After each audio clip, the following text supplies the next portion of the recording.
Good evening, everyone. On a Thursday night here at Mark Rogers TV, the voice of college football, we've got a special edition for you tonight. We're talking race relations. We are not talking college football. There will be nothing stated about college football. I do want everyone to understand and acknowledge and know out there, this is a college football channel. It will forever be a college football channel. We've got over 10,000 videos on college football. It will not change. So we are not turning to politics or anything else. This is always going to be college football. If I would ever decide to do something else, that would be another channel. But this is always going to be the voice of college football right here. What we aim to have is the best discussion, debate, and analysis of college football going forward.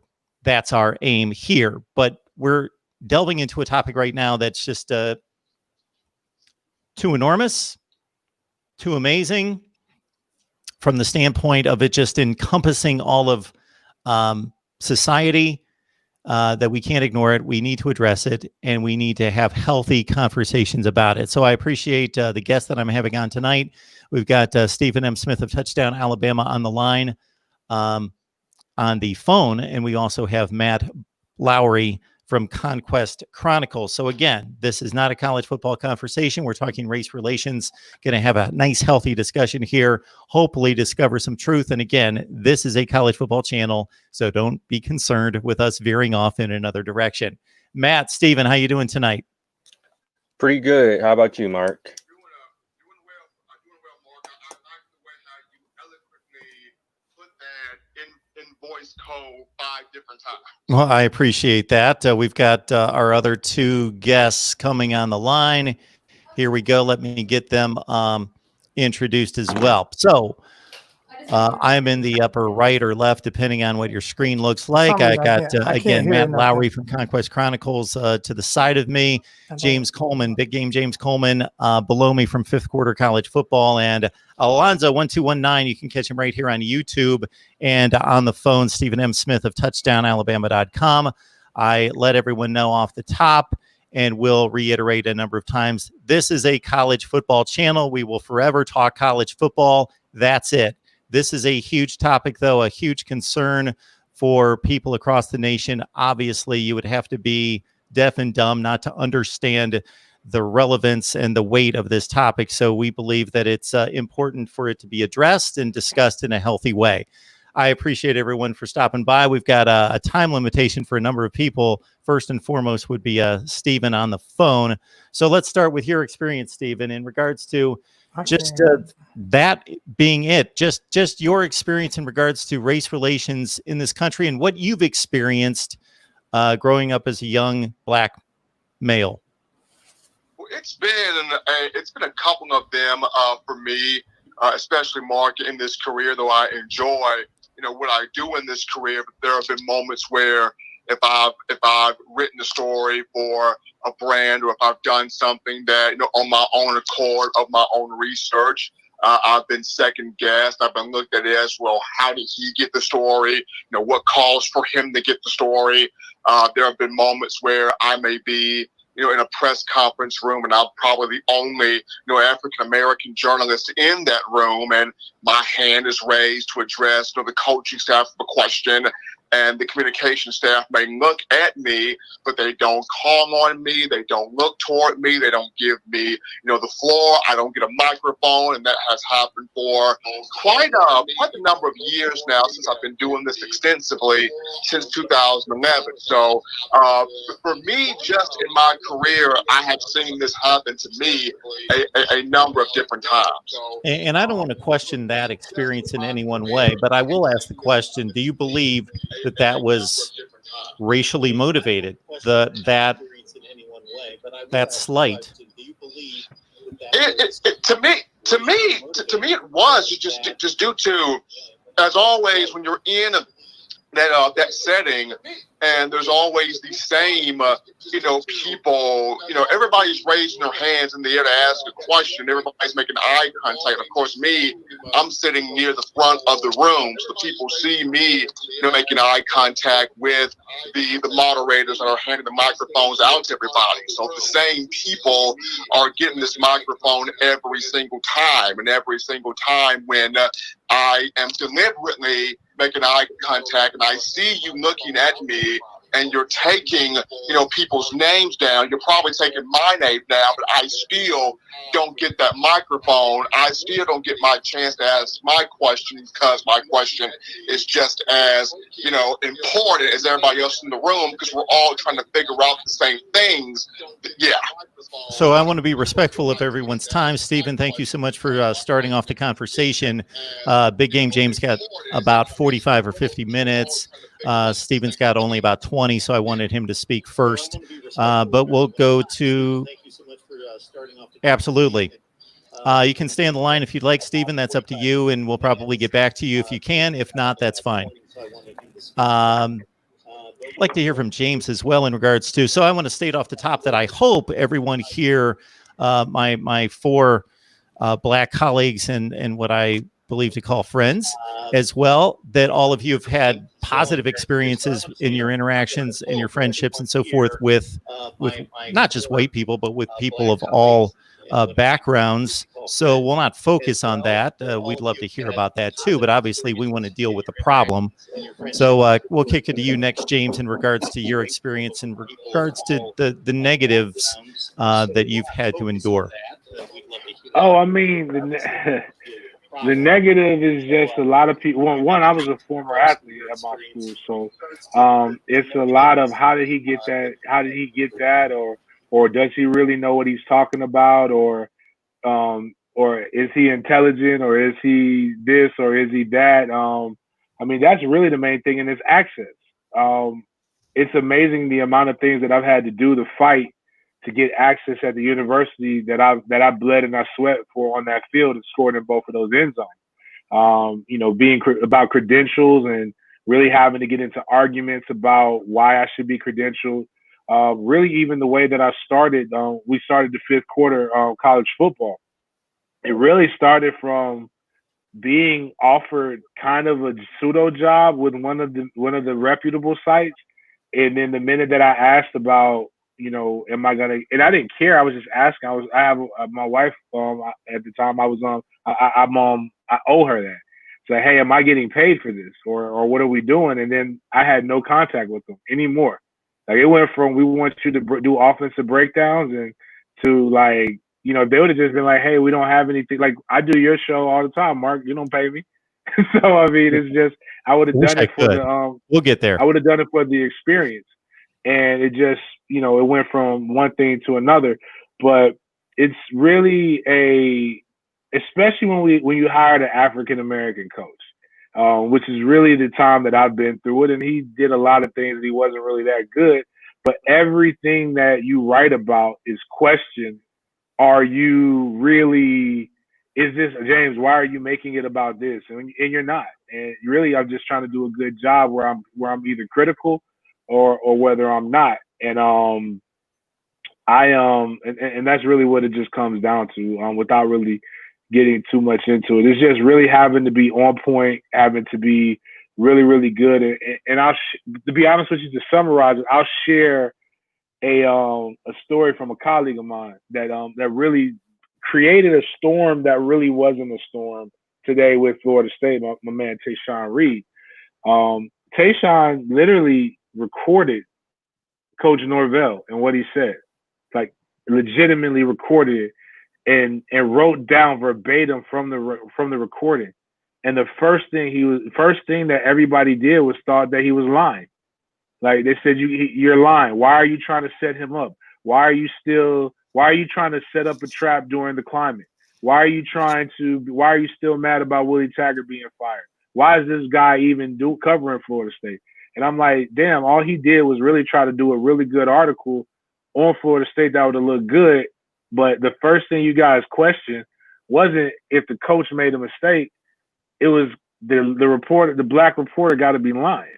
And I just think that's sad because he's a damn good journalist. I don't always agree with what he writes, but people don't always agree with what I write. But I have a respect for the game and for the industry. Hey, Zoe, can you hear us? Why are you still mad about Willie Taggart being fired? Zoe had commented in the live chat that he wasn't able to hear anything. So I don't know what the technical issues are there. Matt, you work at Conquest Chronicles, SB Nation, also have some other career aspirations, obviously, coming out of USC. So what's been your experience? And again, I would love if we had all the time in the world for us to talk about all the great things and the race relations and the friendships we've had with Caucasians and with all. Again, I just don't want to make this a black-white thing. We need to be respectful of everybody and giving fairness and equality to everybody across the board. But obviously that's, we're dealing with this in particular right now. So it would be great to talk about all those good things. But unfortunately, we'll start with the bad. Hey, Zoe, can you hear us? Well, I mean, for myself, dealing I can hear you now. with for myself, I can hear you now. Oh, sorry. But from what I've been dealing with recently, and I haven't ran into any race issues as a journalist so far, but seeing my fellow colleagues and seeing what they've gone through, it often makes me wonder, gee, is this going to happen to me next? Is this what I have to go through? And as everyone mentioned, I haven't had the opportunity to go through. I haven't had the opportunity to do the credentials or get credentialed or anything, which is another story itself. But before I got into all of this, I have dealt with racial issues before. Growing up in Oklahoma, I've dealt with it before, even in college to an extent. And it's just something you sit there and you wonder, like, why is this happening? Like, why is it that we're still in 2020 or at the time 2017 or 2016? Why are we still dealing with this at this time? And, it's just something that it puzzles me. And the fact that everything that's been going on and all the protesting and all of this stuff that we as Black people that we're doing, we're still at point B. We're still at point A. Like, we're still here. And that's the crazy thing for me. So I'm trying to, I fail to wrap my head around it. But at the same time, I'm always trying to find ways, myself as well as others, to try to, to in progress, and it seems like every day it's another challenge for us to try to get to some type of progress. So the term that we hear more than just about any other term during all this is change. We need change. I can hear a little bit. Hey, Zoe, can you hear me right now? Unfortunately, I can Zoe, hear a little bit. I can like, hear a lot. can you hear me right now? Stuff that we Because it seems like you're on like a 20 or 30 second delay, so you don't hear me for like. We're still at point. Hey, Zoe, I want to get you in the conversation to talk next about your experience. So hopefully this comes through at the right time.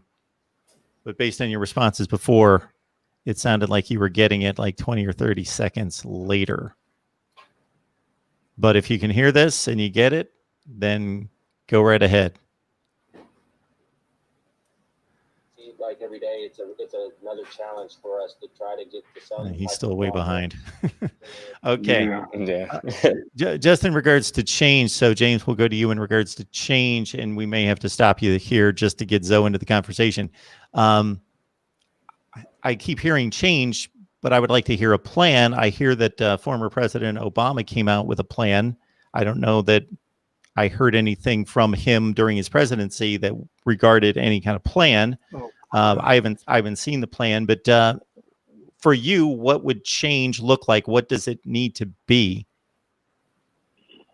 Change is opportunity. I was having a conversation with the state radio station that I work at, and we were talking about, people ask me all the time, how do I get on sports talk radio? And I'm like, I have no real idea. And my program manager was saying, well, it just kind of worked. Like, we have a guy for my Orange and Green guys, Big Leon Searcy is one of my colleagues, and he was like, well, he won 3 national championships in college and played X amount of years in the NFL. James, you had 3 ACC titles and you played in the NFL. And then, you know, one girl, she met somebody at a remote. And then this person, he just kind of hopped into this. And I'm like, wait a minute, hold on. Let me let you realize, to be an African-American on this station, you had to be an exceptional Negro. Like, but other people literally just had to be at the right place at the right time. I was like, do you hear how that sounds? Like and then there's still not a lot of us, especially in the city that's 33% African-American, that covers two sports that are 70 to 80% African-American. So like The Voice, you have 5 people in the city of Jacksonville that have that. So just in the sports area, opportunity. When it comes into tech, opportunity. One of the things that I found is that if you're white or black, if you want to help somebody on the other side, teach them what it is that you know. Invest, pour into somebody, make them a mentee, or find a mentor that's different than you, and pour all your expertise. And what you'll see is you'll start seeing change, because you can't help but like somebody that you're pouring into, because you're spending an exponential amount of time. So that's really what I would say. That's my thoughts on it. So the two things that come to mind for me, and the last thing I want this to be is an argument, but I want to find some level of truth. So truth can be found in experiences. That's why I'm asking you guys just flat out, what's your experience? Because that's an amazing thing to realize and try to gain some empathy, because I can't relate. So I need to hear and try to relate. The two experiences that come to mind in regards to any kind of, first and foremost, race relations or any type of discrimination going in both directions, and these are mild circumstances. A couple of years ago, I went into a impoverished neighborhood for a church group. We were handing out health information, coupons, things to help them in regards to free medical visits, all that sort of thing. I think we need to cut off somebody's mic. There we go. We're getting a little feedback. So it was an overwhelmingly positive experience. And again, we're getting feedback all over the place here. So anyway, hey Zoe, I believe the reason I was muting your mic is because I was getting feedback there. So anyway, church group in a neighborhood, handing out health benefits, a lot of good things, and hoping to make some connections, build relationships. So the experience was overwhelmingly positive. Like 98% of the people were just giving and wanting to embrace us and talk, and just, yeah, it was a phenomenal experience. And I've done that a number of times. But did I have one or two gentlemen, African Americans, call me names and get mad at me and try to run me off and intimidate me? Yeah, I did. So I got just a little tiny drop in the ocean taste of that type of treatment on the other side. Then the other thing that comes to mind is just being in the business world, and because of the inequality that's happened for years and years and years against minorities, we've made business decisions in places I've been that has elevated minorities above more worthy white people into leadership roles or promotions, just to give it a certain look that wasn't earned. And I think that's unfortunate because of what inequalities happened on the other side for years and years and years, to much greater lengths. I'm not making any kind of comparison. That has to be in the thought process. Well, we need to do this for them and them because it looks good. I mean, that happens, but I think maybe there are more overall qualified. Just kind of going backwards, but I would argue that, and that might happen, but that actually happens a lot on the other side. It's called the Good Old Boy Network. For the most part, We all hire people that we are comfortable with. or that provide something. In the NFL, we see it so bad that they try to overcorrect the problem with the terrible rule and the Rooney Rule, which kind of dumbs down what it is. And they've tried to offer draft picks just to hire people because guys who have records that aren't becoming of what excellence should be don't happen. And honestly, a lot of times the experience only happens when you get the opportunity, and because of lack of opportunity, you have to get experience. So yeah, they may not have the experience in the field, but they have something else. But a lot of times too, also what you do when you go into another neighborhood or another area, which is dope, it takes a tremendous amount of courage. I applaud you for doing that, Mark. You got to know that that's going to happen. One of the things that I did a lot was I coached and I trained athletes for years. There's an area called Ponte Vedra here in Jacksonville, Florida, really St. Augustine, but you know it's in Jacksonville, the First Coast area. And I remember one time I was just going to go train, and I was detained because I looked like I didn't belong. And that was the officer's direct quote to me was, what are you doing? I'm like, I'm going to go train some athletes at Ponte Vedra, but you don't look like you should be going to Ponte Vedra. And big black guy with dreads, I could get it.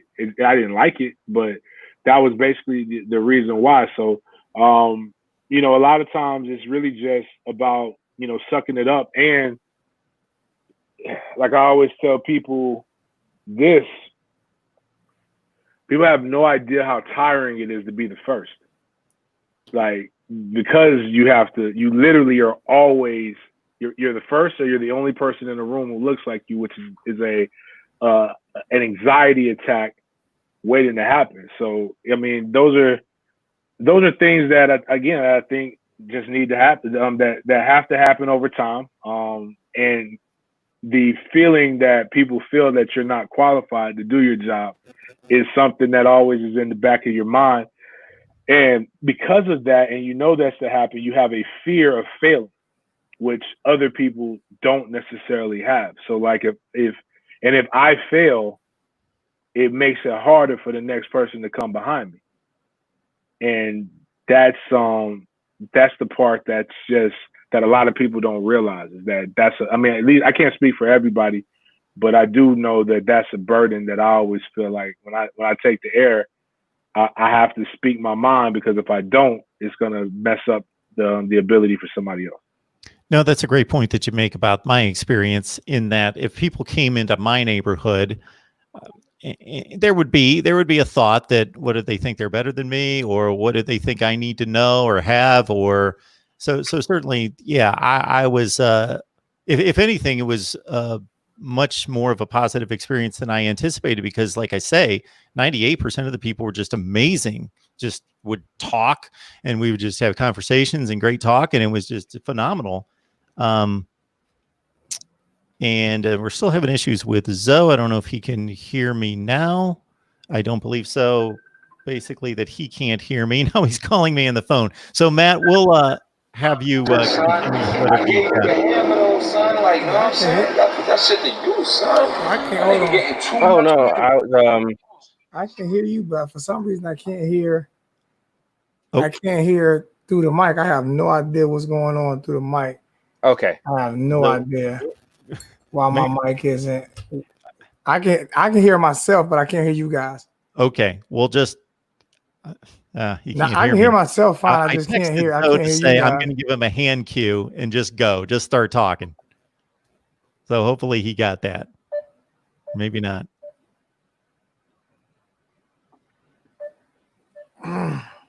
Just remind them of that touchdown in 2005 in Tallahassee. Can't hear that. You can't hear that. Yeah, he's not going to hear that. I have no idea what's going on. Okay. If you guys can hear me, I'm yes, good. so start talking. I'm gonna just give my opinion. There you go. On what's going on, what I feel like is going on. Yeah. And I'm going to hurt some feelings, and I don't care.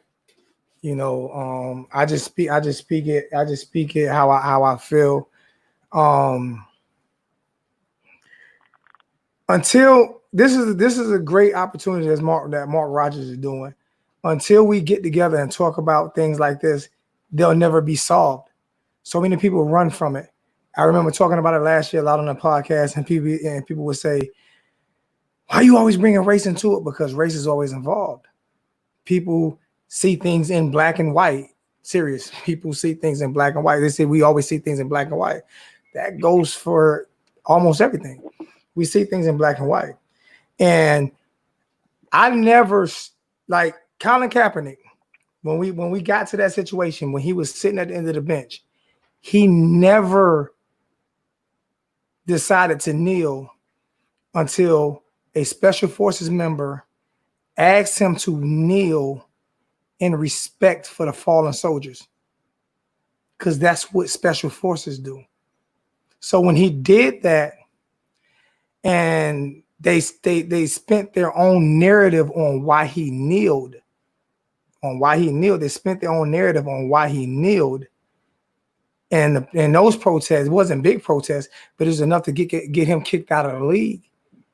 And people justified it. But now we have what's going on now. He kneeled for Eric Garner because I can't breathe, because he got choked out by the police officers. I can't breathe. So that's why he kneeled. But now we have riots going on because of what happened. But just think about it. If they would at least listen to Colin a little bit, this may have not happened.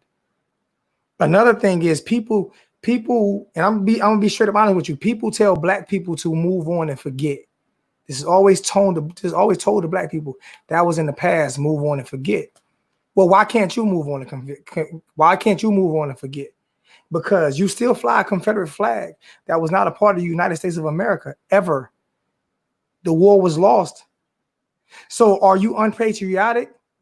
Are you unpatriotic because you fly a flag that is not American? Are you unpatriotic because you fly a flag that isn't American? Naomi, get the door, please. I'm sorry. So, I mean, we can look at all these things. I never stood for the national anthem. My mother was an English lit teacher. She taught me at the age of 7. She taught me at the age of 7 on why I shouldn't stand for it. And I can actually, I'm trying to pull it up real quick, like read that verse of the national anthem where he talks about killing slaves. He talks about killing slaves. I would rather the national anthem be, I'm proud to be an American. Well, at least I know I'm free and I won't forget the men who died and give their lives for me. Because that was written by a man that wasn't a slave owner. That was written by a man that didn't threaten to kill slaves. That was written after slavery. But we want to continue to paint the narrative of you're not American if we don't stand by certain ideologies, which is straight up garbage. Because everybody has their own, every race and creed has their own standards that they stand by. But me as a black man, how can I stand up for a national anthem that talked about killing me? How can I stand and put my hand over my heart for a national anthem? And I know when I was back in the days, well, write a new one for all Americans, because he wanted me dead. And when you sit back and you see the frustration of it still today, I'm growing my locks back. I see you, brother. I'm not even pulling my hat off because I look bald headed compared to you. But I'm growing my locks back. And when you have your hair, and white guys go through the same thing. I have a friend of mine, I'm talking my best friend, Tim. He has tattoos everywhere, and they look at him funny everywhere he goes. Great guy. So, and also black people, racism towards black people from black people. Let's not forget about that. I'm not letting black people off the hook, because we have this crab in a bucket mentality to pull each other down instead of we can't put it all on white people to pull us up. We need white people, but we can't pull it on white people to pull us up. They say sports unites us. No, sports unites us for one day. Whatever day that game is, that's when it unites us. What unites us is me and Mark being on the phone for an hour or two having a conversation. That's what unites. Talking about it, getting uncomfortable. So can you because back that's up the only way about change is going to happen. can you back up about 3 sentences? You said something about black on black and that being racial or racist. Can you explain that? I promise you I couldn't hear you. That's why I Oh, said I'm sorry. I can't. I'm forgetting. That's why I say I can't. For some reason, I have no idea. You guys can hear me perfect, but I can't So hear between you. Matt and James, were you with him on that comment in regards to? I was just What trying I'm to gonna get do is what clarity I'm gonna on do, Yeah. Mark. I'm gonna try to call you again, and I can at least hear you on this, and hopefully I can get through a little bit better than that. But Okay, I can't, for some reason I can't hear you. I have no James, idea go why. right ahead. Yeah. So what I understand, it's called systemic racism. It's not the racism that's just your I can hear you now. traditional. I'm gonna hold you down. It's the racism that it's a system. So it's a to use my history degree. It's things like meritorious manumissions. That's something that's a big word, big time phrase. But what they would do is they would reward slaves for keeping other slaves in check. Back in the day, and that same process has come in time. So like when he's saying like we keep each other down, it's things like that even when we get our own job. But things like colorism, things like again, people being afraid of black people being afraid of people who have locks. A lot of other things that kind of come into it, and as opposed to coming in and utilizing the same systems in America like the Good Old Boy Network for each other, giving each other hand ups, we kind of come in and we're made to compete against each other and cannibalize ourselves, or as he says, a crab in a bucket mentality, because we're afraid that somebody's going to come in and they're going to outshine us, as opposed to just being really, really good at your job and being happy for somebody. I'll give you a great example in sports for this. And Zoe can probably remember, he wasn't the greatest coach in their history, but I was very proud of when Randy Shannon was the head coach at the University of Miami, because I wanted to see him be successful against everybody except for Florida State. But I wanted him to succeed because I understood if he's successful, then it makes it easier for the next guy to be successful. And even when I remember being recruited, Randy Shannon came on my high school campus, which was on FSU's campus, full orange and green, decked down, so much confidence, swag back in the days. And I just always was enamored by Randy Shannon and respected him because of those things. But, you know, it's the battle sometimes. It's really it's tiring because you got to battle against the system and you got to battle against the people inside of the system. And I don't want to battle. I want to be able to go out and I want to be able to be great because that's just what I was born to be. And again, I agree with everything that Zoe said. The problem is that too many people are afraid to have the conversation. They're afraid to have the conversation without being frustrated. They're afraid to have the conversation without listening. And sometimes you got to be told about yourself, both sides. Sometimes you got to be told when you're scapegoating or when you're feeling sorry for yourself. And sometimes you got to be able to just hear how we can pull up. That's why I was saying with solutions oriented, I'm just a guy who says that if you have a talent, like I have friends in coding. I had actually a guy named Rob Katz who's really good at developing apps. And he was like, James, what can I do? I said, where can I donate money? I was like, that's part of it. Don't just donate money. Donate that opportunity. Donate that mental skill that you have, because these kids on their phone all the time and they know how to code. They just don't know that they know how to code.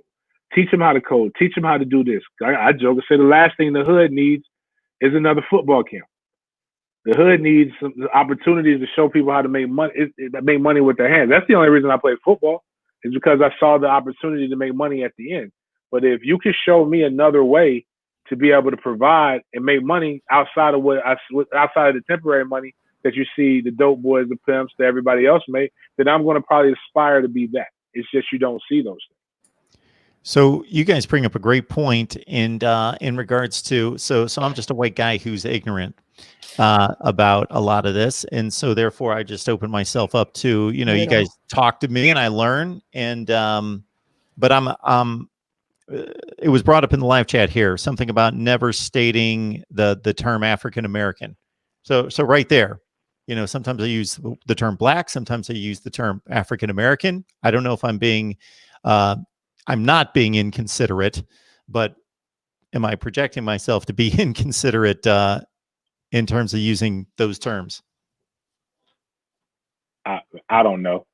Okay. I do that with, sometimes that happens with women. Like my sister told me I was being disrespectful for calling a woman a female, and I didn't mean anything by it. I was describing what I was just describing the person. I didn't mean anything disrespectful, but I mean, if that person doesn't like you calling them African, just like whatever. It's just how important. I don't care. I check the box as African American, so or as black, so I go back and forth.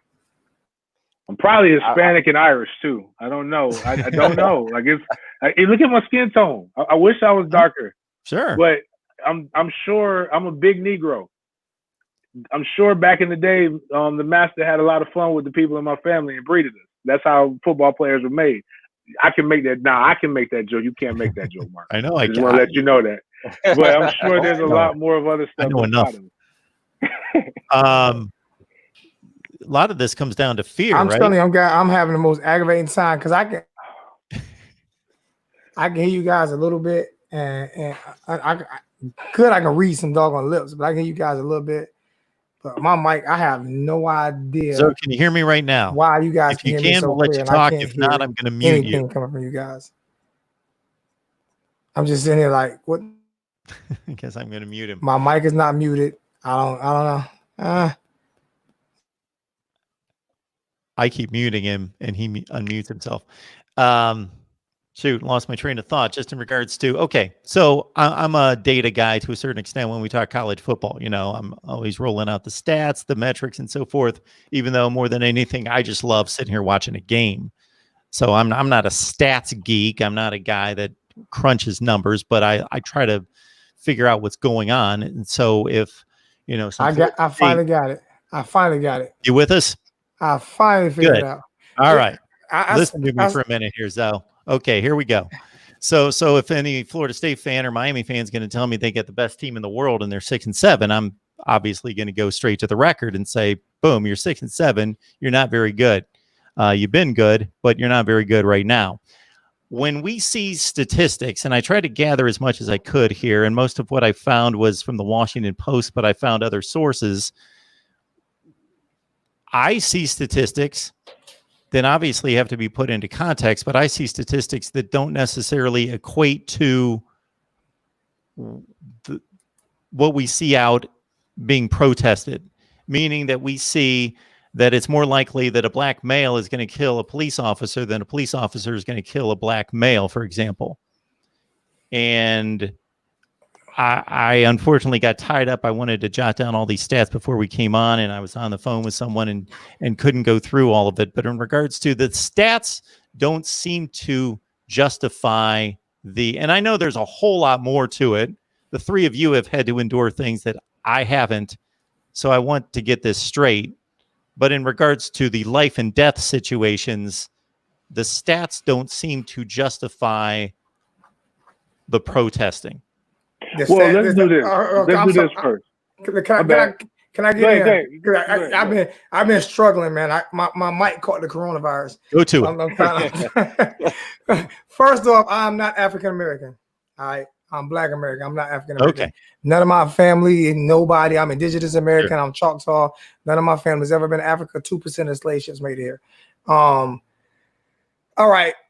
If 100 black people killed one cop, right? It's not right. Period. Point blank.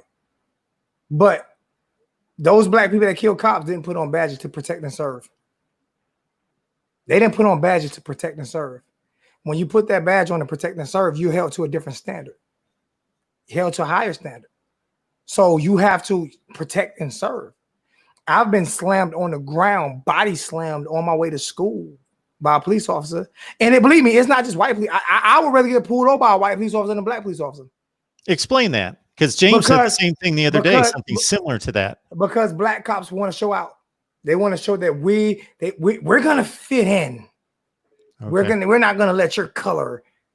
We're not gonna let your color. So we're gonna make sure we fit in. And that's like whatever. So black cops are worse than white cops. Just being honest with you, I live in Columbia, South Carolina. I don't experience a lot of racism because of Sheriff Leon Lott is one of the greatest guys I've ever met in my life. He nips it in the butt quick. When the cop shot the guy on Broad River Road for reaching for his license, and it was a state trooper, and this was the Richland County Sheriff, they arrested him. They went to the state trooper office and arrested him, and he lost his job, and no riot and no nothing because he handled it right then and there. It was on videotape. He handled it. What would stop a lot of this BS would be what the mayor of Minneapolis did. We won't have discussions like this if Eric Garner wouldn't have got choked to death and got off.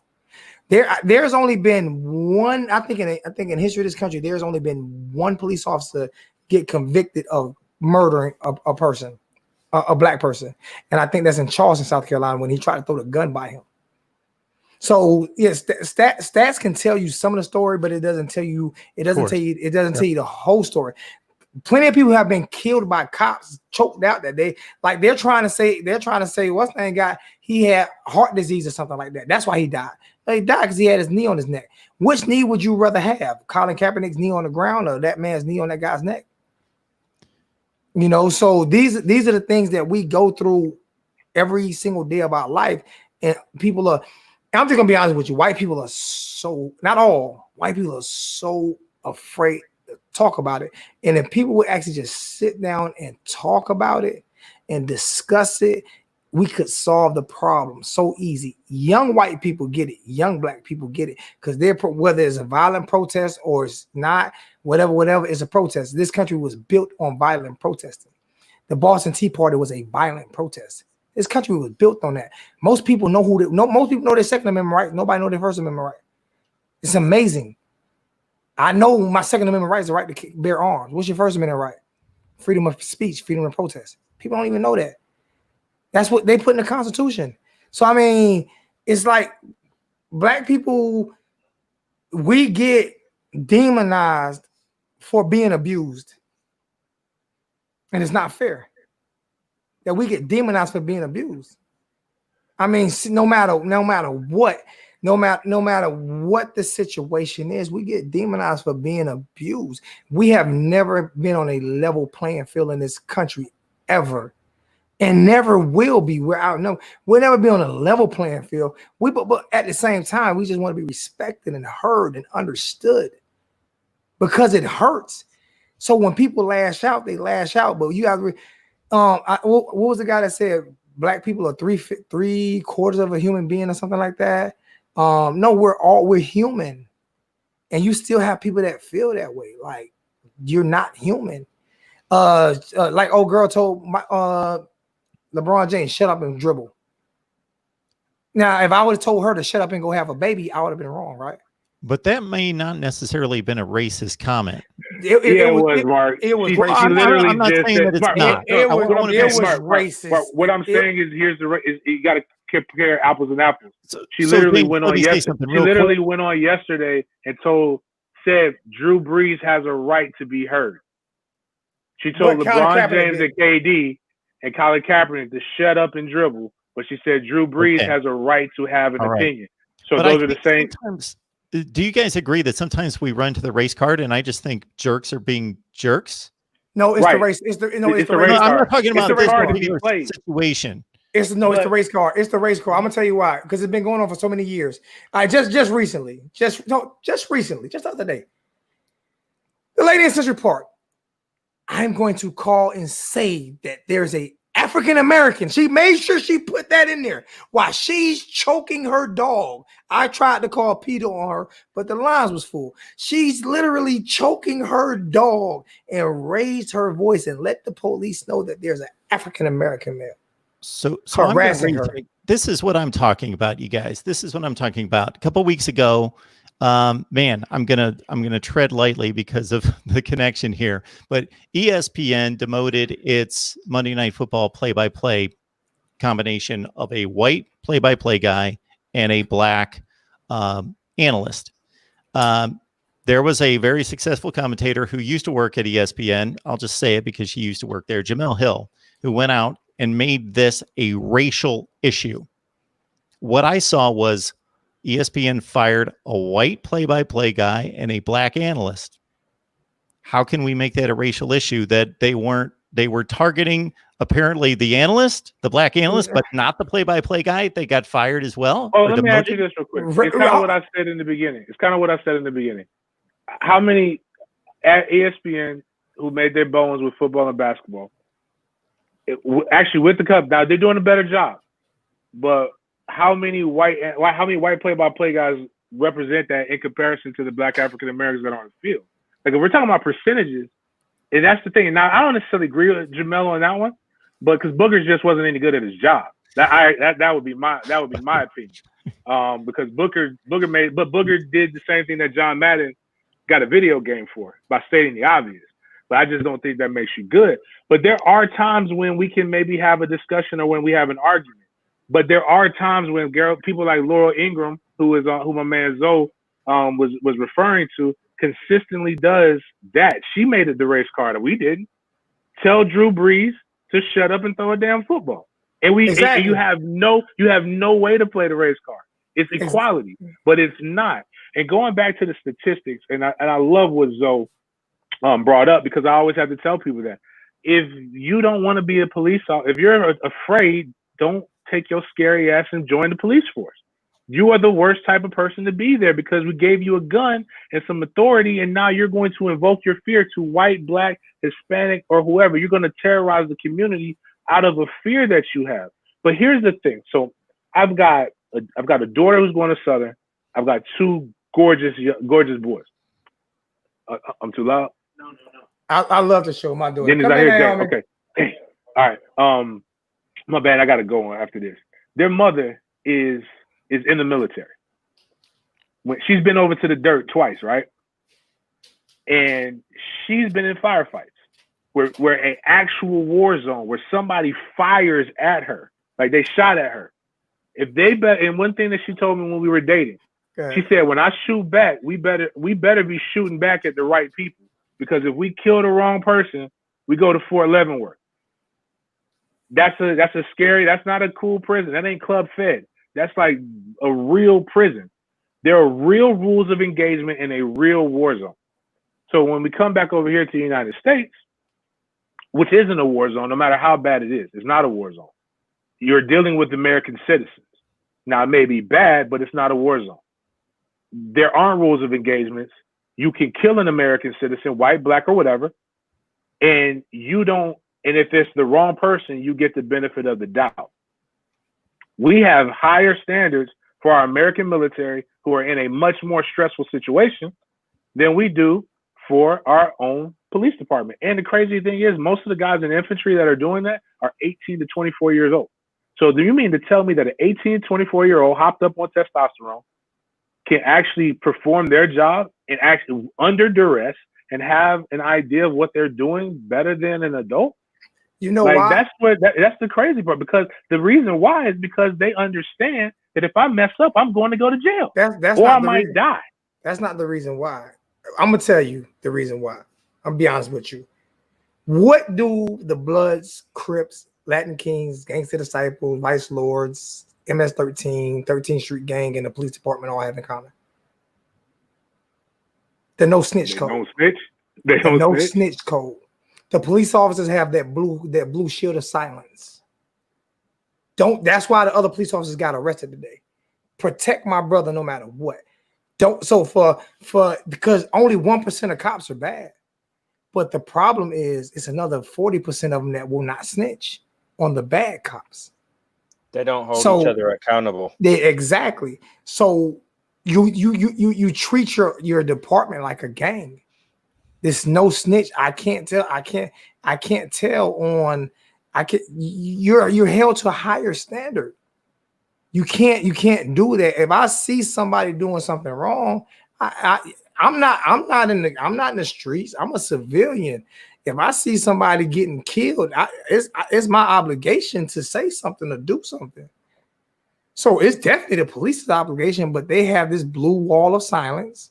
That's why they have internal affairs, because they won't hold each other accountable. They won't tell on each other. Which is why one person that said it, and I don't know all of his policies and his politics, and I really don't care, but I like when people, like when somebody makes common sense, I say it. Governor Cuomo really legitimately came out and said, when something like this happens, don't let it be an internal investigation. You hire an outside agency that has nothing with them, and you allow them to be able to do it.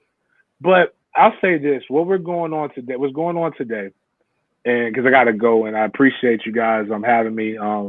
Zoe, I'm blessed to have actually listened to you, man. You really good. And I didn't catch your name. I didn't catch it. My other brother, but would love to catch you guys. Follow y'all on Twitter and link up. I appreciate you for doing this, Mark. I love doing the show. That's the thing about it. But Mark did not have to do that. Mark did not have to do this. Not at all. He did not have to. With all the statistics, we've had over 1,600 Americans arrested. We've had almost $1 billion in damage. All that could have been avoided had 4 people been arrested. I got one better for you. Originally. I got one better for you. All that could have been avoided if they would have listened to Colin Kaepernick 5 years ago. Which that's true too. So, but I mean, the thing is that we do have an issue. Don't bring on black crime, because black on black crime is American. Crime is that same statistic report that everybody reads states that basically crime is a matter of proximity. So you murder, every race kills their race to their own race. And the funniest thing in there, the only one that's crossed, not murder, but when you look at other violent crimes, is young white men 18 to 24. So they're the ones who are more likely to go across me. So, but anyways, though, I love you guys. I appreciate it, Mark. You got the best channel. Make sure you hit the like button, you hit subscribe, and you listen to all these guys, and you follow these guys and listen to their sports take. These are some very smart individuals. I'm gonna have to get you guys information too, man. Mark, I'm telling you, seriously, before you leave, man, Mark, I'm gonna stay on for a little while longer before you leave. Thank you, Mark, for doing, because he did not have to do. Mark did not. Mark went on Facebook with me and we debated. He does not have to do this. He does not have to do it. He puts himself out there, and I tell people he has his opinion, and I love him for that, because at least he's opening a dialogue. So I love you for what you're doing, Mark. And Zoe, I learned from you. I learned from you, James, as well. Absolutely, Matt. It was great to have you as well, and we'll keep this going. James, we appreciate your time, man. So I'm going to make a statement for Drew Brees, and you guys aren't necessarily going to like it, I don't think. But here's what I have to say, and I'm not saying what he said was right. So I want to make that clear right out of the gate. But I don't know why we can't have a little bit more tolerance.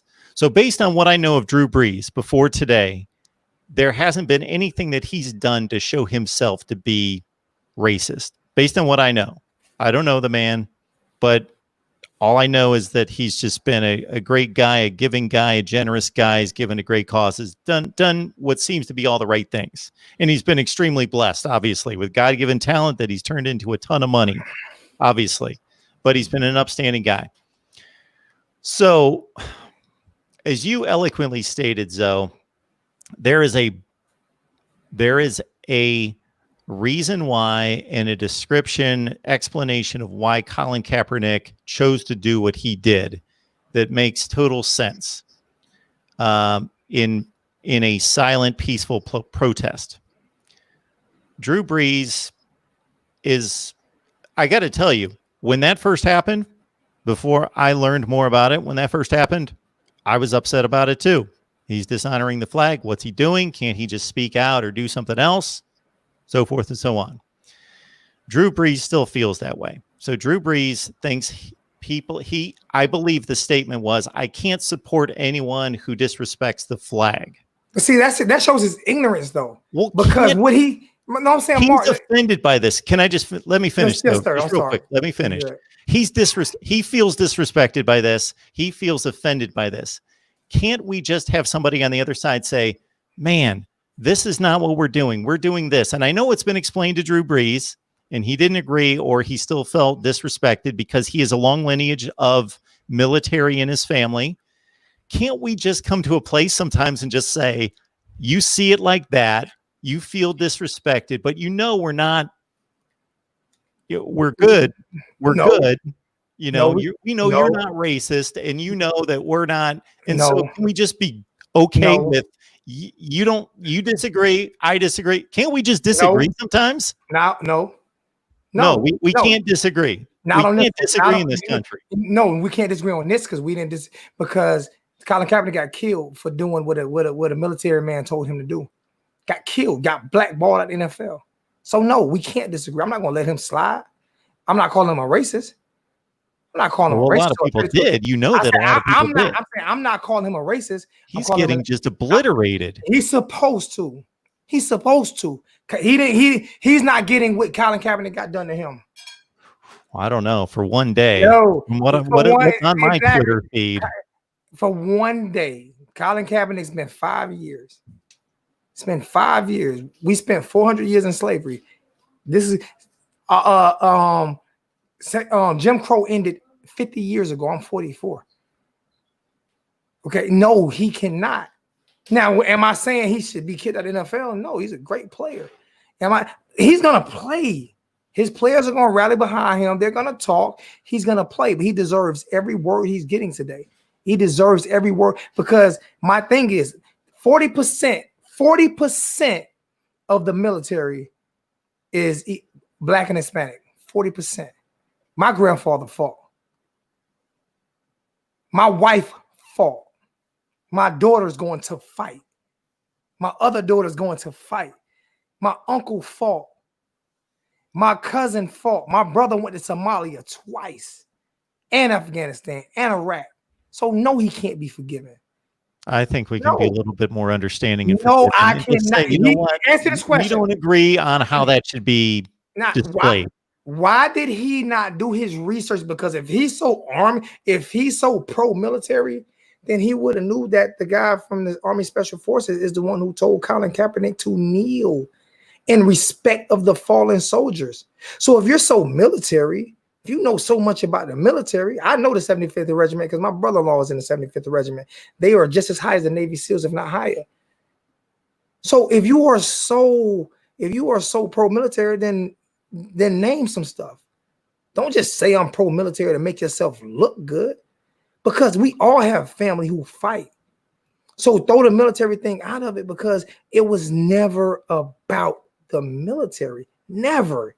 Colin Kaepernick said it millions of times, and I'm just going to say this, white America destroyed him for it. They came up with this agenda of him kneeling when Army Special Forces told him. He was sitting on the end of the bench, said, no, don't sit on the end of the bench. I'm going to stand beside you. Take a knee. That shows respect for the fallen soldiers. They did a documentary on it. All of this. I'm not arguing with anything.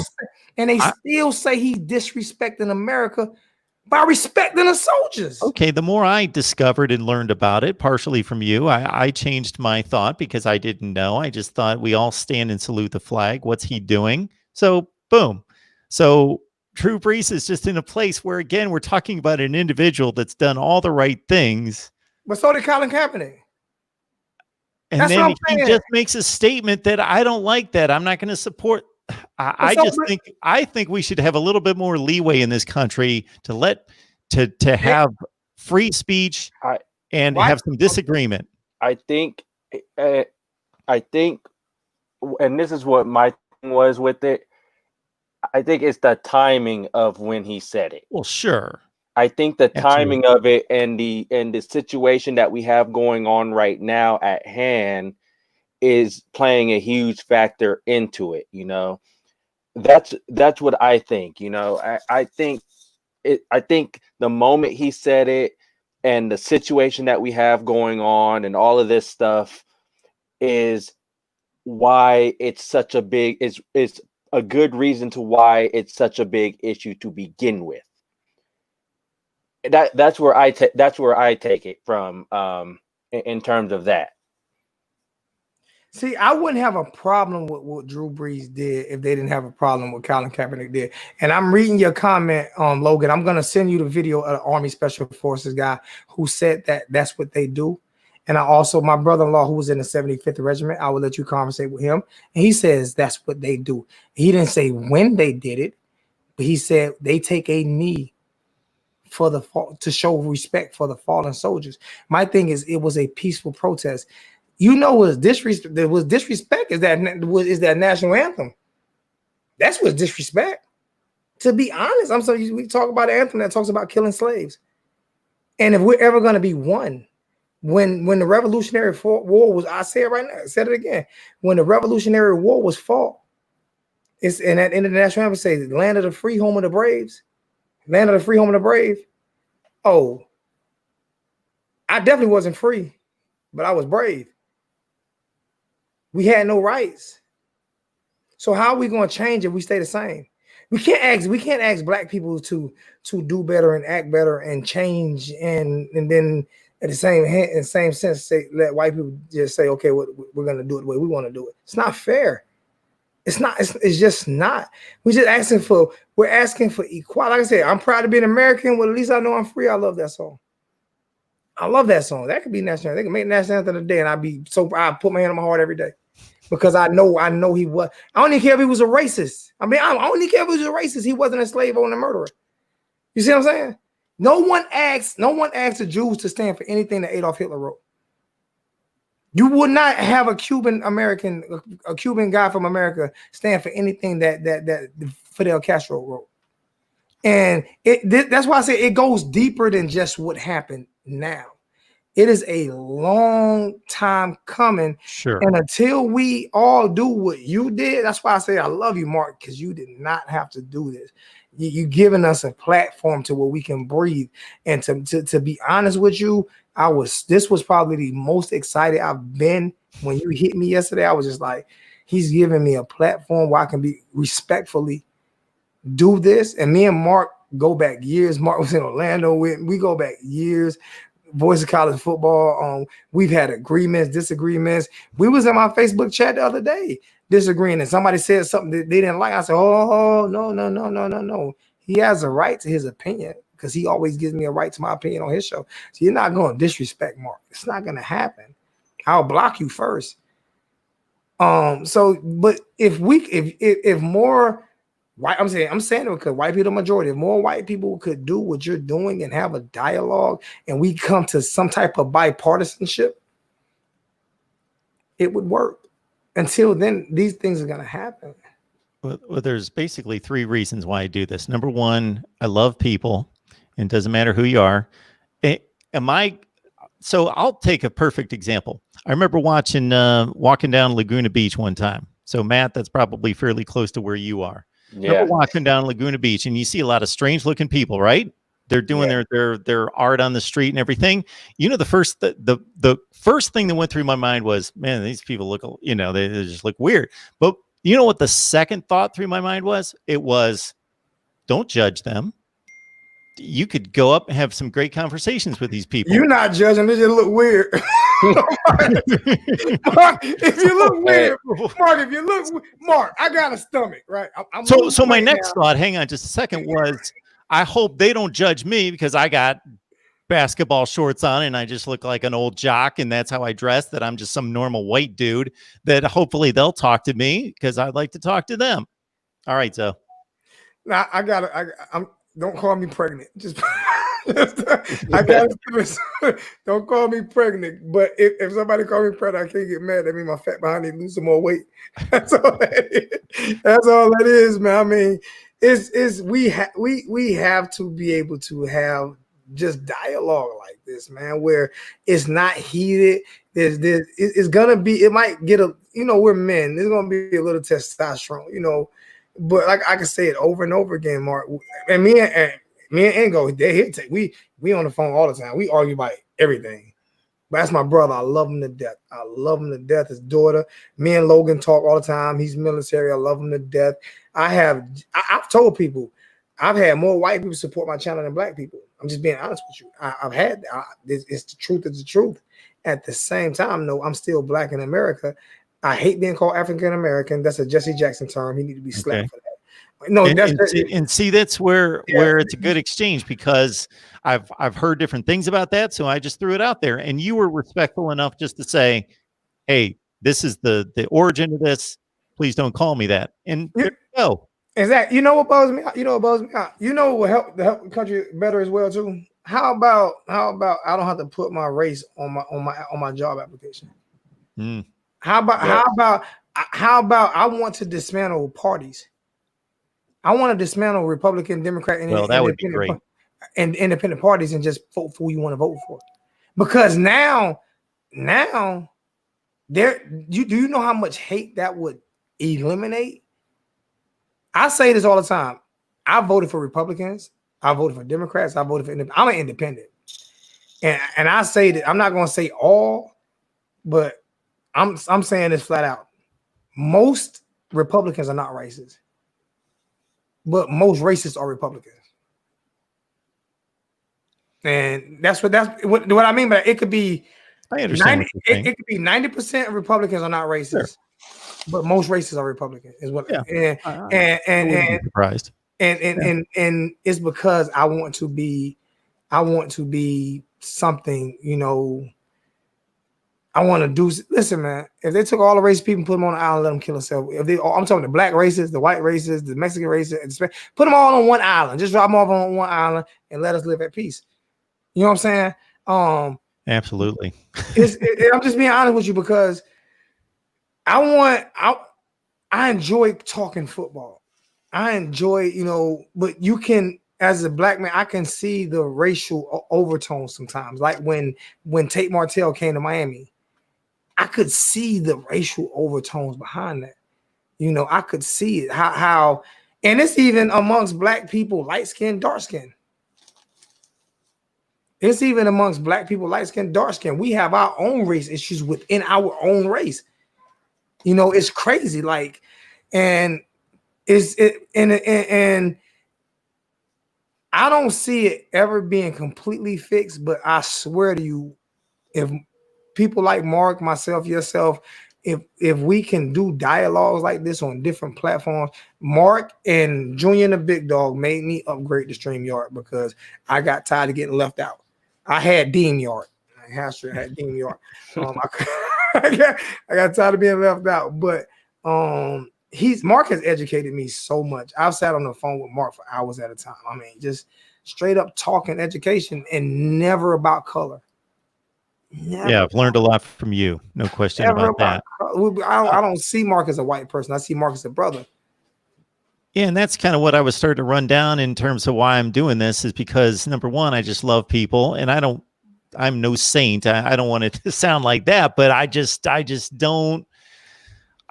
Obviously, I see that both of you guys are black. Obviously, when some people say they don't see color, I know what they mean. But yeah, I see that you guys are black. You guys probably listen to different music. You have different experience, but that's okay. James explained it so well the other day when he talked about, you know, food would be so bland if we used the same spice and the same ingredients all the time.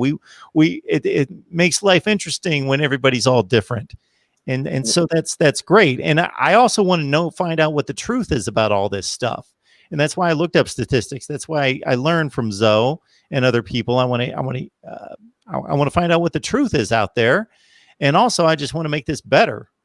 And so the only way you can do that, as Zoe has said a number of times, is talk about it. I'm green, Mark. You're green. I didn't know what you were going for there. I know color no more. Hurricane. I put it like this, you know, and for me, being from Los Angeles, where you have a host of different ethnicities and color and race and all of this stuff, you know, growing up, I saw you as a person. You know, growing up, I saw you as a person, regardless of what race, regardless of what ethnicity you were, you know. But you know, as I grew up and seeing all this stuff that's happening, it's like, for me, I want to sit there and think, well, why can't people see it this way? But then the more you learn about it, the more you start seeing why we're having this issue to begin with and stuff like that, you know. But I always say the world would be a lot more simpler if we saw each other as people. If we just saw each other as human beings, you know what I mean? We saw each other as human beings, I think things would be a lot more simple, you know. And you have some people who don't see it that way, which is a problem. There's a great Twilight Zone where the American soldier hates, I think they're in Korea. Then all of a sudden one morning he wakes up and he's Korean and he's looking at his skin and he looks in the mirror and he's freaking out because, you know, he's suddenly who he hated. You know, I got two things before Hurricane Logan. I know you got Hurricane Logan. I got yeah, two he's, quick he's on things. the line right now. Hurricane Logan, can you hear us? Let me do two quick things. How you doing? Let me Doing do well. two. What you got for us? Oh, nothing. I'm really just tuning in. I mean, it's honestly just it's a good show. It's obviously a show of opinions, and there's nothing wrong with that, especially when you can peacefully have that type of conversation with this topic, which is very difficult to usually have. So it's definitely nice to see. But like I said, it's a show of opinions, which sometimes makes things hard to understand. But it's always nice to get out and just understand other people's logic. Well, we always appreciate you jumping on here, usually to talk college That's football. my little bro. You ain't say for it. love me or nothing, man. I said I love you twice in the chat. All I get is a show of opinions. No love from my little brother. Oh, no, I got love for everybody. I don't know the middle. I apologize. But I mean, it's a nice show to witness. And like I said, he's a great Hurricane Logan's a great guy. Yes, he is. And I salute you for everything you. I told you he has one of the most dangerous jobs in the Army. I salute you every day, and I pray for you every single day. Yeah, I try to be a good guy. I mean, like I said, I'm just a regular person, and I do have my opinions about this, and it's nothing negative about it. You know what I'm saying? If I were to sit here and look myself about how I feel, personally, I disagree with what Kaepernick did, mostly because of the platform and how he did it. However, it was his right, and I respected that. I didn't agree with it. And the same thing goes with what Drew Brees said and how he felt, which obviously I agree with what he said because I'd be the same way. You know what I'm saying? But I don't have any wrongdoing of both of their opinions because that's their freedom. You know what I'm saying? That's what they want to do. And there's nothing wrong with that. It's not being done in a negative way or in a violent way or stirring up violence or anything like that. So I think that's one thing people struggle to understand is that there's so much pride in those two opinions that Kaepernick and let's say like somebody like Drew Brees has. And I think that's where the disagreement and hostility comes from with people in the country as a whole. I can almost guarantee you that if you, like I say, 40% of the military are Black and Hispanic, whatever. I can guarantee you, if you was to talk to all of the Black people, none of the Black I don't say none, but most of them would not have a problem with what Drew Brees said. I mean, not Drew Brees, what Colin Kaepernick did. Plus, I mean, that's what you fight for, my freedoms to do do things. You know what I'm saying? I mean, I've talked to plenty of people on how they felt about it when it even first started because, we always talk football every time we go into work, whether it be college or pros or, we usually try to stay out of politics. But, yeah, I mean, there's plenty of people in the military who support it, and there's nothing wrong with that. We're entitled. Just because we're in the military doesn't mean that we don't have different opinions. And it exists. You know what I'm saying? And there's nothing wrong with that. You know what I'm saying? Some people agree with it. Some people don't, whether they're civilian, white, Black, Asian, Mexican, Hispanic, in the military or not. But, I mean, at the end of the day, when it's 6:30 and 17:30, they ain't taking no knees. They're saluting because if you don't, there's a punishment for it because it's against regulation. Oh, yeah, but you're required to do that. You know what I'm saying? And that is what it is. You knew that when they joined the military. Oh, no, I was just saying this is something that guy said that they do. I don't know when they do it. He didn't say when they do it, but I can send you the video of him talking to Kaepernick. I promise they don't do it when the flag goes off and when the flag goes down. 100%. It's not happening. The only time I've ever taken a knee in my career is when I've lost people in Afghanistan or on Memorial Day when I go visit whatever it is that I visit. And that's probably what he was talking about. I think that's when he was talking about it, when he was describing it to Kaepernick and when he was telling Kaepernick to do it. I said, I don't have any problem at all with Kaepernick taking a knee. I'd never do it during the anthem, but I mean, if that's the way that he wants to go about it, then, more power to you.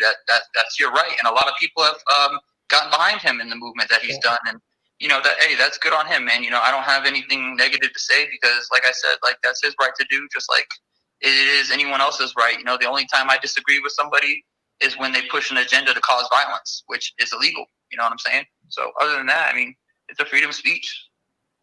Yeah. I have a problem with the anthem. I ain't lying to you. I got a problem with the anthem. I think it needs to be changed. There's another thing too. I mean, even going into some of the stuff I've seen with this is what, I think we can all agree. if you were born here or if you live here, you're an American. I'm just like you guys, like the Latino, the Hispanic, the Asian, the Black. I can't stand it. But the only way to word this is I've seen on some of the protests, like down here in Colorado Springs where I'm at, unfortunately, Black National Guard soldiers who are just standing there silent, protecting whatever property or whatever it is they're trying to protect, and they're getting crucified. Like, I'm talking verbally crucified and stuff thrown at their helmets and stuff, because they're in the military doing what they're doing because they have to obey that order, and they're getting crucified for it. And that's really, really, really tough. I love my military. I remember them coming back from Vietnam and getting crucified. Like, what? I never speak ill will towards any veteran. I don't care if you're a racist veteran. You protect and serve me, and I appreciate it. Every veteran. So I'm just being honest with you, man. The job you guys do, and that's why I say I know from the heart it was not directed towards the military, because I mean, like I say, to be honest with you, most Black people, like, that's what we stand by the military. That's why we join. I mean, that's most Black people out of, either you go to college or you join the military. When you graduate high school, I mean, it's a badge of honor to wear that, and it'll bring me. That's something that'll bring me to tears, because you guys have it. Like the young man said earlier, you guys are 19, 20 years old, and you can compose yourself better than 50-year-old police officers. I love my military. I tell people, if you're so, I fly my flag. My flag is in front of my house right now. If you're so pro-military, I don't see you at the VA hospitals, because I'm going once a month to feed. I don't see people that say they're so pro-military. Where are you at? I don't see you donating. I don't see you donating to any of the U.S. veteran funds. Where are you at? I got automatic $25 a month coming out of my account because I love my military.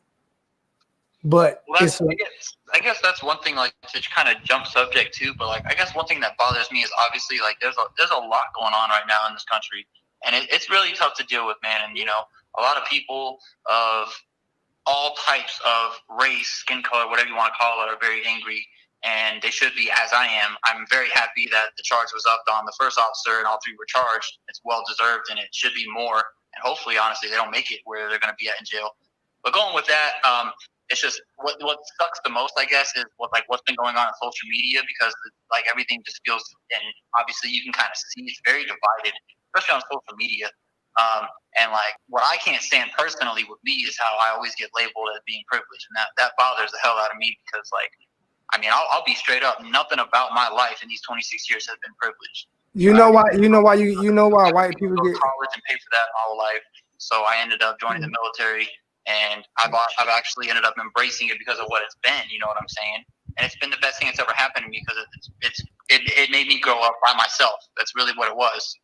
So like, the privilege thing is not about money. Privilege, but when it's generalized and then I get labeled into it, that's when I'm jumping in like, no, never. The privilege thing is not about money. The privilege thing is about, if you wanted to say something, you could say it quicker than a Black guy could say it. That's what the privilege thing is. It's not about money. It's about, and I tell people, it's not even racism. Racism is racial. Like it's not even always racism. It's racial.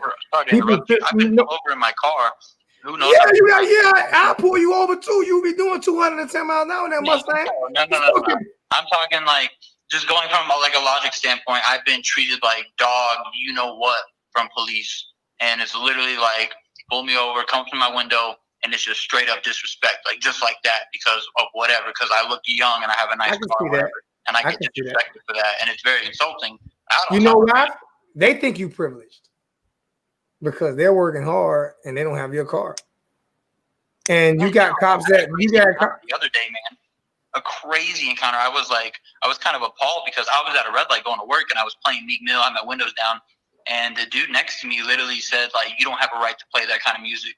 And I was just like, damn, like that's crazy, because if people know what Meek Mill stands for and what he's fighting for with the whole justice reform, you know, I'm 100% behind that. You know what I'm saying? So it kind of bothered me that I was just told that, you know, especially growing up where I grew up, like that's just the kind of music I listen to and I like it, especially if there's a purpose and a motive behind it that I don't think people really listen to.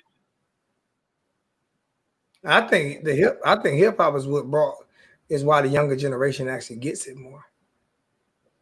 I think that's why the younger generation actually gets it more, because hip hop touches all cultures. It touches all cultures. Eminem talk about what he want to talk about growing up in a trailer park, and it's fire, you know. And I listen to it, and the guy has knowledge. So I mean, like I said, this platform, this conversation was well needed. I mean, to be honest with you, it took so much pressure off of me, because it's just well needed. For people, he put it his way, Drew Brees made his comments at the worst time he could have ever made them, and Mark Rogers made this show at the best time he could have ever made it. I appreciate it. So you think about it, man. This show, for everybody in this chat, I believe, is getting a little bit of healing, you know, just because you have people coming together, like you say, whether we agree or disagree, you know, we may agree and disagree on certain things, but I think we all want the same thing. We all want to be at peace with each other. Most of us. Yeah. I mean, not all of it. Yeah. I mean, for our following. Yeah. I think we want, and that's the only thing you could touch is your following, and hopefully it'll grow, and your following, hopefully it'll grow. And that's the only way we can do it. And unfortunately, it probably took me 45 or 50 years of my life, or something close to that, to come to this realization, to come to these kind of discussions, not totally armed with all my points to say, well, I want to get this out and this out and this out, and I want to make this point, and I'm going to make this point. No, just to come to these discussions and say, okay, I'm going to start the conversation, and I'm just going to listen. If more people would just listen and take down the guard, take down the shield, and say, you know, I want to learn from this person and hear what their experience is all about, and see what I can learn from them, and hear why they feel so passionately, because I don't agree with it right now. So, but if I would listen to them, maybe I would better understand why they're so passionate about whatever the cause, and this one in particular. I got a couple of things. On the flag, the reason why I don't stand for the flag, this is the verse the verse that was taken out. No refuge could save the hireling and slave from terror of flight or the gloom of the grave.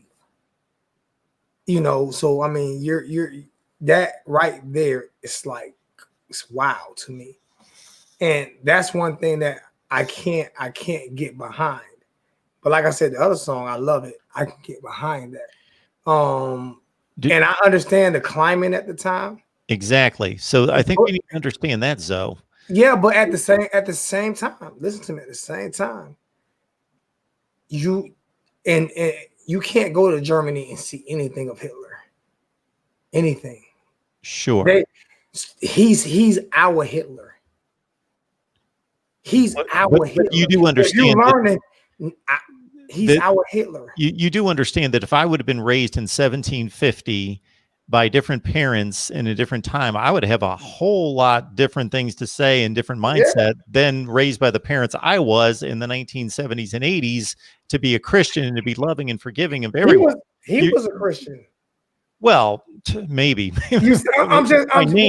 What I mean by that is, how can people tell black people to move on when white people can't move on? I think you have valid points when it comes to all of that. I think that's a discussion right there to say, okay, what exactly are we singing, and do we need to move on from that and change? I'm not saying you're wrong by any stretch. I want to tell you guys something real quick, and we'll wrap this up.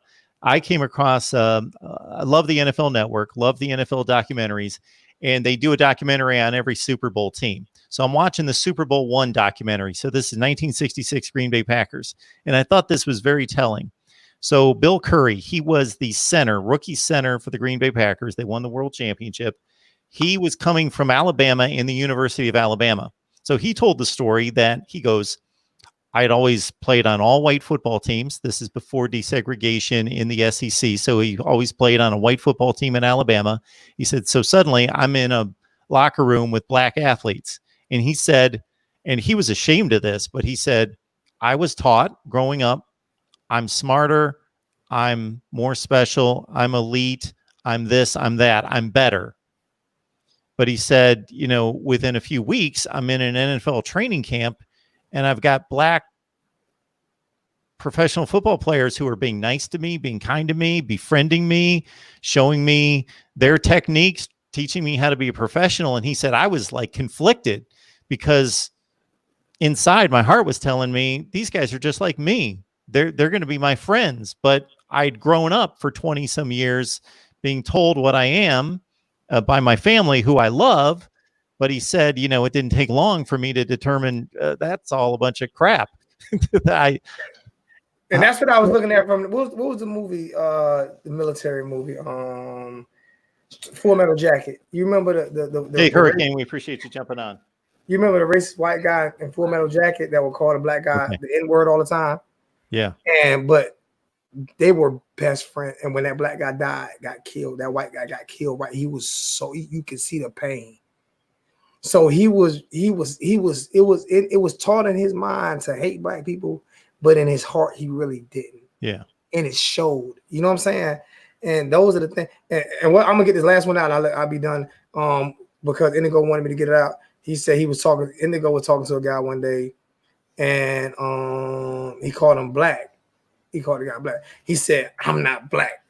I'm a person of color. I had to laugh at that. I said, so what damn color are you? Like, what do you mean? We all people of color. I mean, we maroon, burgundy. What color are you? Stop it. I think stop it with the labels. Stop it with the labels like that, man. I mean, come on. That's just what you're doing, young black man. I'm telling the young black man that said that what you're doing is deflecting a conversation that you make and learn from.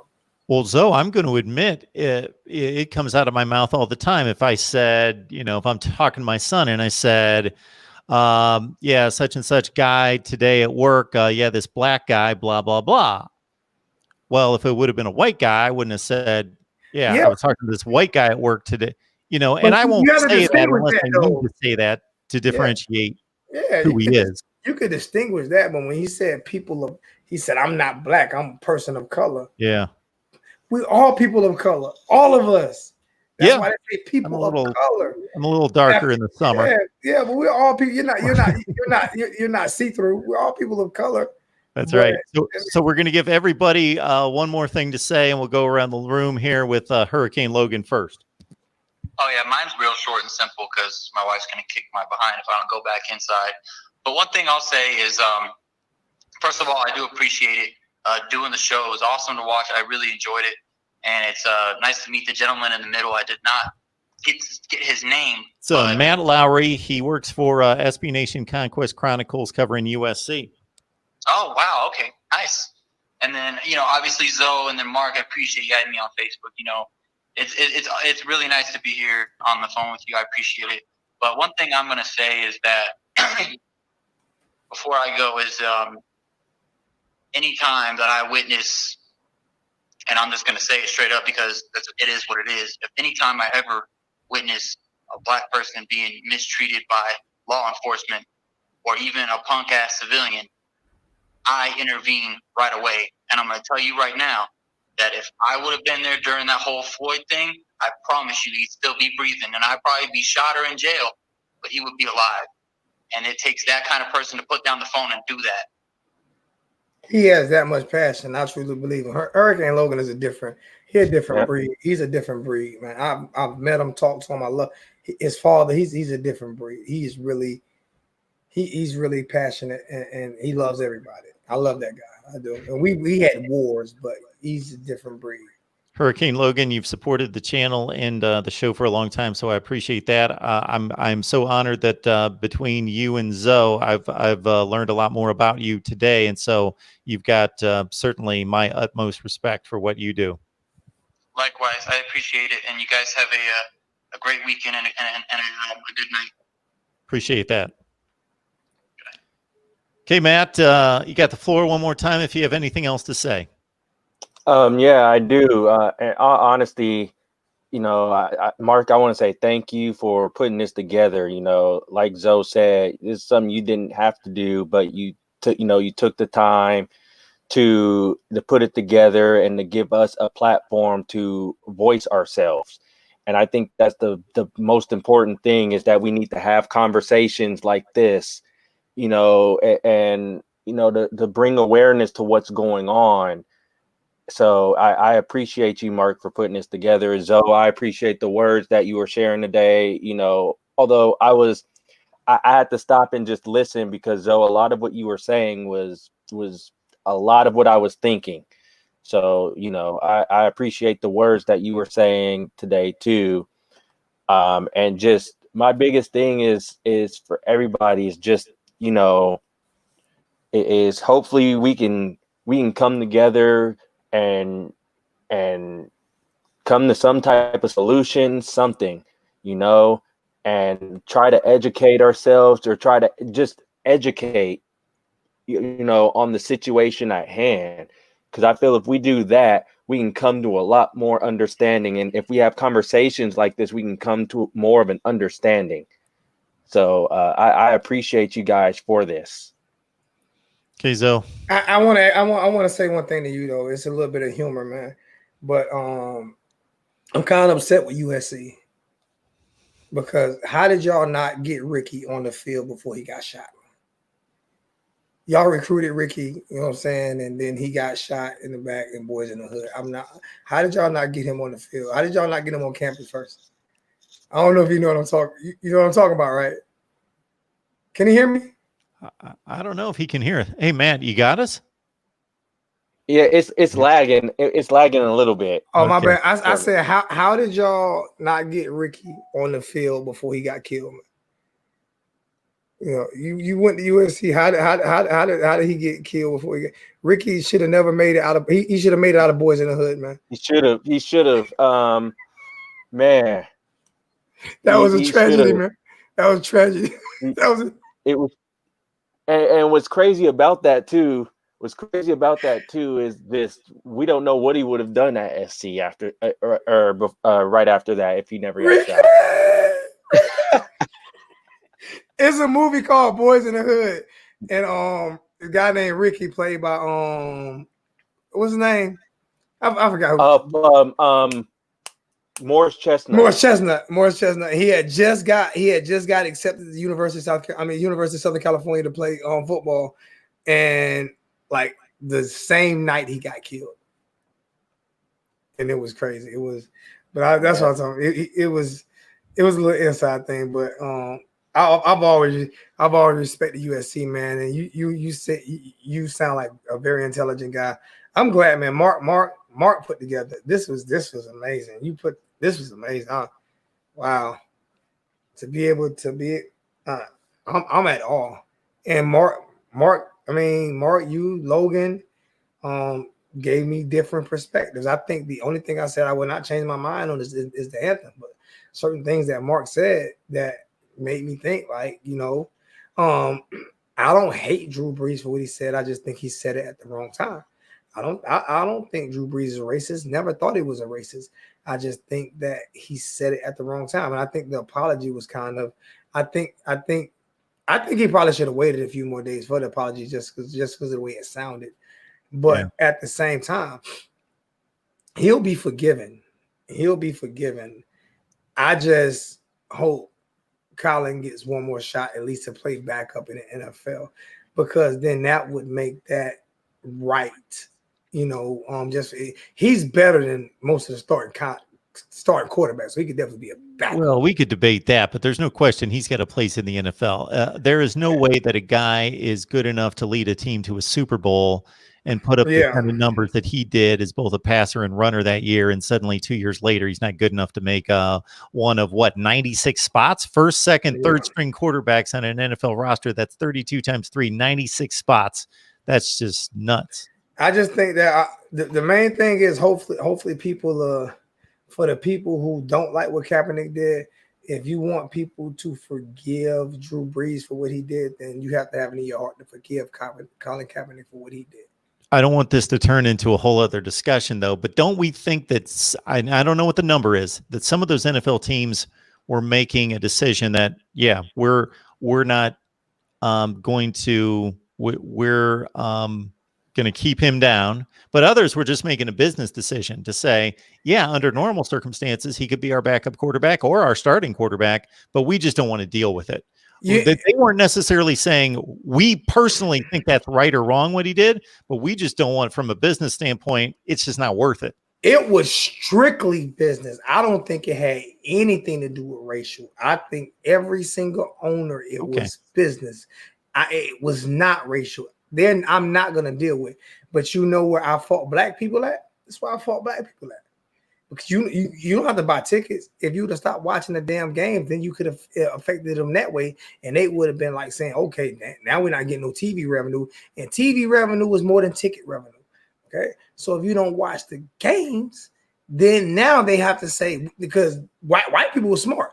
We're not coming to games. We're protesting. And they didn't go to games. The NFL lost money. And it was a business decision. Period. It was business. If you can't get on with the Pittsburgh Steelers and the Roonies, it's business decision. Period. Point blank. So the white people who wanted him out were the fans, and they didn't go to games, and they voiced their opinions, and he got out. If the black people would have stopped watching the games, he might have got back in. So we are just as much as fault. I will not put fault on one race when pro Kaepernick, but I'm gonna watch the game Sunday. You refuse to sacrifice anything. I have not watched the NFL game in 5 years, except for maybe one Super Bowl. I've not watched it. And I don't got a reason to watch. I'm a Dolphins fan. Like, we ain't never winning nothing anyway. But I still watch my Knicks every game. I have not watched the NFL game because I felt like what he did was wrong. I watched my sorry behind. I'm a New Yorker, man. I grew up in New York, man. And I mean, it's bad. I mean, I ain't got nothing to talk about. I'm done talking. My Dolphins suck. My Knicks suck. Only thing good is my Yankees. I mean, my Yankees and my Hurricanes gonna be good again. Besides that, I ain't got nothing to live for when it comes to sports. My Rangers. Veggie AJ, Hurricane Millie, Endo Gaines, thank you so much for the super chat contributions. We appreciate you building the channel with us. It's been an honor to have on Alonzo1219, Zoe.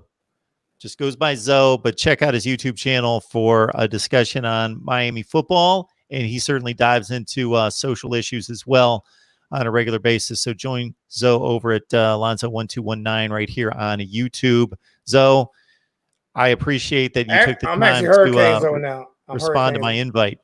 I'm Hurricane Zoe now. They Hurricane Zoe. Yeah, I got to keep up with the times. They made me change my name. Hurricane Zoe. All right, check him out on YouTube right here. Man, you know, it wouldn't have been the same without you. So I'm glad that we were able to make this happen. Oh, this was when I got that invite, I was like, man, this was I was gonna do a show, but it was gonna be kind of I don't like doing it by myself. This was the perfect platform. With you being the lead host of it. Hey, if I had a million trillion tons of respect for you, it just tripled. Like, serious. Well, I appreciate that, Zoe, and I appreciate that again. I have conversations with you like we did the other day, and it started off in a good place, and then we got a little heated. But that doesn't. It ended good though. That we both can leave that, and we still love each other, and it's still a brotherhood even beyond that. And we understand that we're both coming from a good place, and we just want to know the truth and do what's right. It was never disrespectful though. We never did. Absolutely. He didn't never disrespectful, and that's the main thing. That's and what I always learn from you. Friends. And same here. That's what keeps you friends. That's what keeps you friends. Is as long as you don't cross that line of disrespect, man. Absolutely. That's what keeps you friends. Matt Lowry, Conquest Chronicles, join him and the rest of the staff over there covering USC. And Matt, we appreciate you jumping on this invitation as well. Oh, thanks for having me. I always enjoy coming on, and this was definitely needed, and I enjoyed every second of this. Okay, everyone else, we will see you tomorrow for Ohio State Talk at 1 o'clock Eastern Time. See you next time. I'm glad Thank you so much. finally starting to do that. Thank you. I've been asking you. How many years have I been asking you to do Oh, a strictly 5. Ohio? Thank you. I'm so glad you started. I'm coming over there talking trash. I'm coming talking trash. I'm just gonna be in the chat. All right. Man, love you guys. See you guys man. later.